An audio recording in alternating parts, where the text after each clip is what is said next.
California man has been sentenced for a deadly Gulfport shooting following a guilty plea. 22-year-old Makhari Gasaway was sentenced to 50 years in prison for shooting and killing Shawmayne McClam. Shawmayne Makhari McClam didn't shrink for anyone.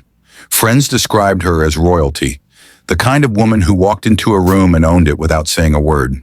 At 27, she carved out a life in Gulfport, Mississippi that was entirely her own. She worked as a certified nursing assistant and personal care assistant for nearly 4 years. Long shifts, hard work, but she loved caring for people. It gave her purpose. Her real dream? Get licensed as a traveling CNA. She wanted to see the country, work in different cities, break free from the limitations of the Deep South. Not because she was ashamed of home, but because she knew there was more waiting for her out there. On social media, Shawmayne didn't hold back. She spoke up for trans folks, called out colorism, used her voice when others stayed quiet.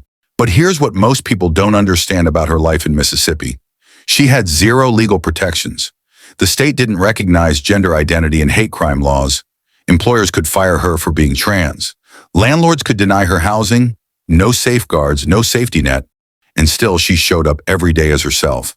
That takes a level of courage most of us will never need to summon. 3 weeks before June 21st, she told her best friend something that nobody thought much about at the time. "I think someone's been in my apartment." Her friend asked if she was serious.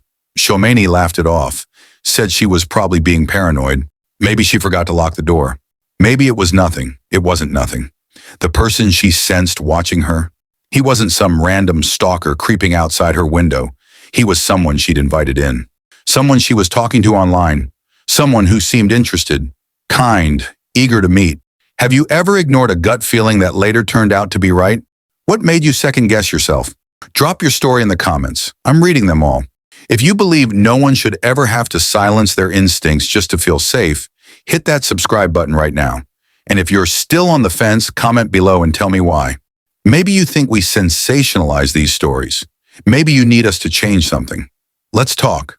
Because the people who stay silent, they're the ones who let stories like Shawmayne's disappear forever.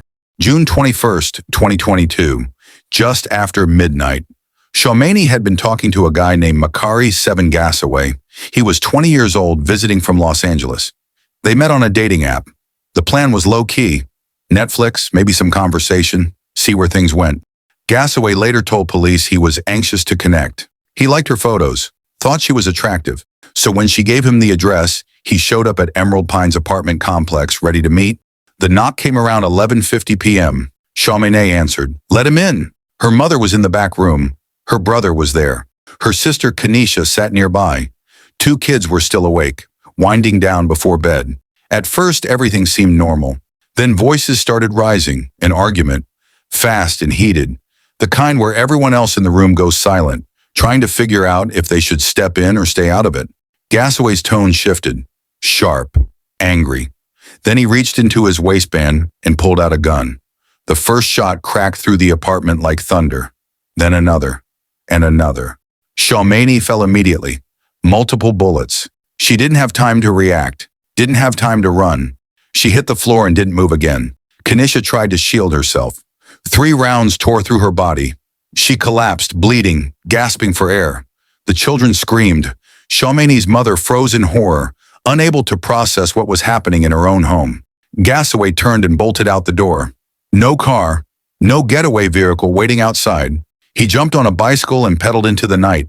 By 6:14 a.m., police were inside the apartment. What they found stopped them cold. Blood soaked into the carpet. Shell casings scattered across the floor. A family shattered in an instant. But here's where it gets stranger.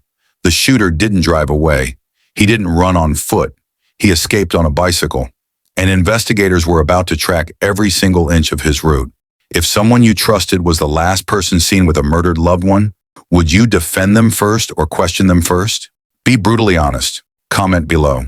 If you think loyalty should never protect the guilty, hit that like button right now and share this video with someone who needs to see it. because silence protects predators, and that's not what we stand for here. Kenisha survived, barely. From her hospital bed, bleeding and in shock, she gave detectives the only description she could. An unknown black male, dark clothes, came in shooting and left just as fast. The Gulfport Police Department didn't waste time. Within hours, they pulled surveillance footage from more than 20 locations across the city. Gas stations, convenience stores, traffic cameras, apartment complexes.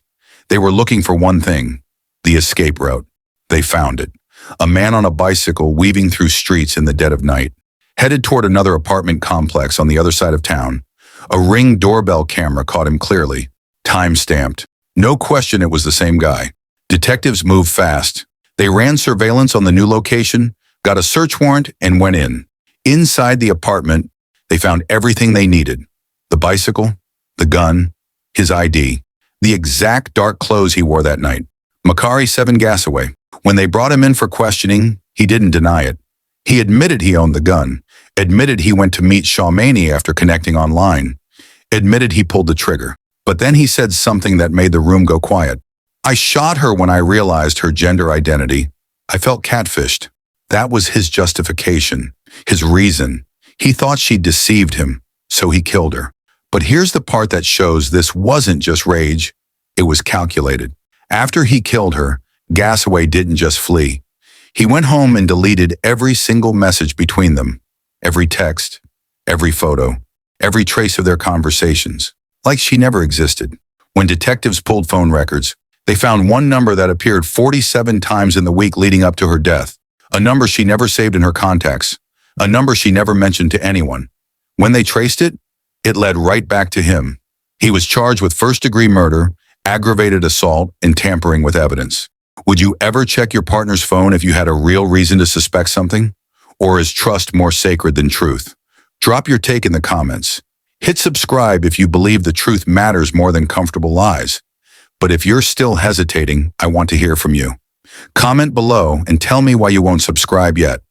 Maybe you think we exploit tragedy. Maybe you need us to do better. Let's have that conversation.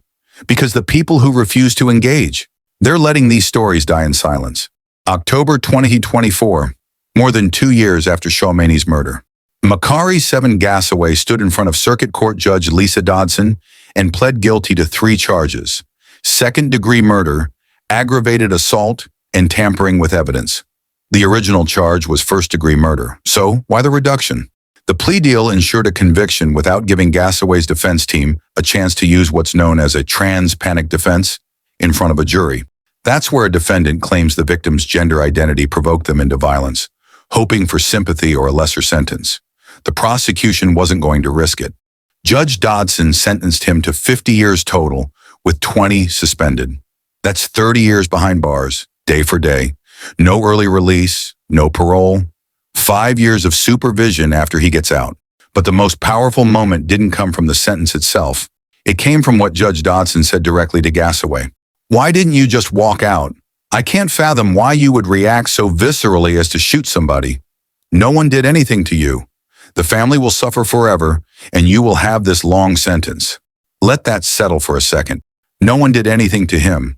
Shawmayne didn't attack him, didn't threaten him, didn't lie about who she was online. He just didn't ask the right questions. Or maybe he did and showed up anyway. Either way, his response wasn't to leave, it was to kill. The district attorney called it senseless and tragic. Fair enough. But here's the cruel part. Even after conviction, the DA's office still used Shawmayne's former name in official statements, not the name she lived by, not the name her family knew her as. Even in justice, she was erased. And Mississippi? The state has 0 hate crime protections based on gender identity. So legally, this crime couldn't be recognized as what it truly was: hate-motivated violence. The judge rejected his excuse. The sentence was harsh, but the system, it still failed her. If someone you love was guilty but the evidence was circumstantial, would you stand by them or accept the verdict? Where do you draw the line? Tell me in the comments. If you believe everyone deserves a voice, even in death, make sure you're subscribed with notifications on, because these stories don't trend without you. They get buried, the victims get forgotten, and the people who need to hear them, They never will. Don't let Gasaway win by erasing her twice. 22-year-old Makhari Gasaway was sentenced to 50 years in prison for shooting and killing Shawmayne McClam.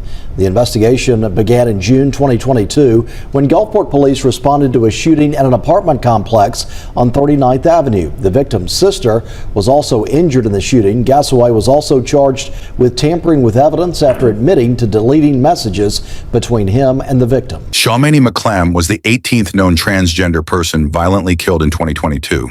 By the end of that year, the number climbed to 41. 83% of those victims were people of color. 73% of all transgender gun homicide victims between 2017 and 2022 were black women, and 71% of the 2022 murders involved firearms. This wasn't a coincidence. This was a pattern. Mississippi still doesn't include gender identity in its hate crime laws. Anti-trans legislation keeps passing. Sports bans, healthcare restrictions, policies designed to push people back into the shadows. The legal void creates a culture where violence gets normalized, where someone like Gasaway can pull a trigger and the state can't even legally call it what it is. But here's what they can't take away: Shawmayne's kindness, her humor, her refusal to make herself smaller for anyone's comfort. She wanted to travel. She wanted to help people as a CNA. She wanted to live freely on her own terms. And for 27 years, that's exactly what she did. Kenesha survived, but she'll carry those scars, physical and emotional, for the rest of her life. 2 children watched a murder happen in their own home. A family was shattered in ways that can never fully heal. But Shawmayne's story? It lives on because people refuse to forget. Gasaway wanted her erased. He deleted every message. He tried to bury the truth. We're not letting that happen. Our hearts go out to Shawmayne's family and everyone who loved her. Justice was slow, but her story won't be silenced. Thank you for watching until the very end. I'll see you in our next true crime story. Was justice really served here? Or did the system fail her even in conviction? Drop your honest thoughts below. I'm reading every single comment. If this story made you feel something, don't just scroll away. Hit that like button. Share this video with someone who needs to hear Shawmayne's story. And here's the thing. Makhari Gasaway tried to erase her. He deleted every text. He wanted her forgotten. If you believe he shouldn't get that satisfaction, hit subscribe and turn on notifications. Don't let killers win by staying silent. And if you're still not subscribing, I genuinely want to know why. Go to the comments and tell me what's holding you back. Maybe you need us to cover stories differently. Let's talk about it. Our hearts ache for Shawmayne's family. Words feel inadequate, but please know you are held in deepest sympathy and prayers. May you find strength and comfort in the memories of Shawmayne. Thank you for watching, for your attention, and for joining us on this journey of reflection. Stay informed, stay vigilant, and above all, stay safe. See you on our next video.